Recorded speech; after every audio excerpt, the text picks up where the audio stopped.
This is your Wall Street wake-up call. The Home Depot is out with first quarter results that beat expectations on both the top and bottom lines.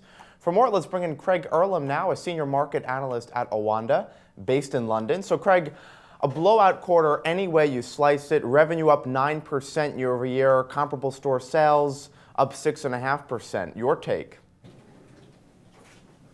Like you say, they seem to beat on all fronts, and just to add the cherry on top of the cake, they've also upgraded their forecast for the rest of the year. So from an investor standpoint, these results are extremely positive. So it's no surprise to see that in pre-markets we are seeing the shares trading higher. I guess this is one of the few retailers which could have a positive year. And why do you think that is? Why is Home Depot sort of insulated from the headwinds that some of the other retailers are facing? I guess this is one of the things about the US consumer, because in particular the US stores did seem to outperform, and we've seen the US consumer, they've had extra money in the pocket because we have seen some form of wage rises. We have seen the benefit from the lower oil prices, and people have been trying to work out why it is that this hasn't followed through into higher spending. And I think what we're effectively seeing right now is a more prudent US consumer at this moment in time. And when people look at one of the more prudent ways to spend your money, you look at improving your house, and therefore you've got companies like Home Depot who do benefit as a result of this. So do you think Home Depot's quarter helps to calm worries about the consumer that were fueled last week following dismal earnings from a host of big box retailers like Macy's and Kohl's?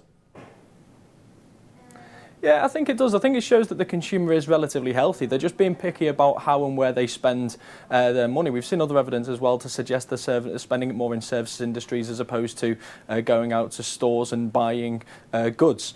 So I think the consumer does have money, and I think this goes to show just that. I guess the question now is the consumer going to expand, I guess, where it's going to start spending its money? Because really, if we are going to see a strong, sustainable recovery, I think we need to see less of a prudent consumer and one that's more open to spending this money, which they clearly do have. And of course, gas prices have been rising over the past several months as we see that rebound in crude. But I want to ask you about the Federal Reserve, because consumer spending, of course, is a big part of the Fed's thinking. So do you think the economy is strong enough to withstand a June rate hike, or do you think the central bank will hold off amid worries about the consumer and even worries about the upcoming Brexit vote?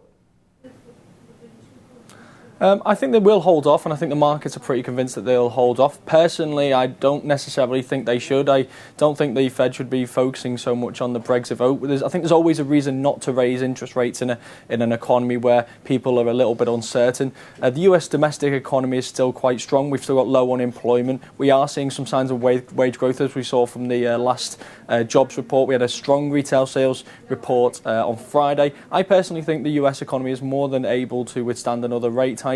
But with the markets clearly not convinced, and the Fed failing to convince investors, I just don't see this happening come June.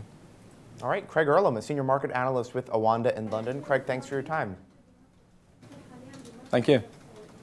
I'm Scott Gamm, and you're watching The Street.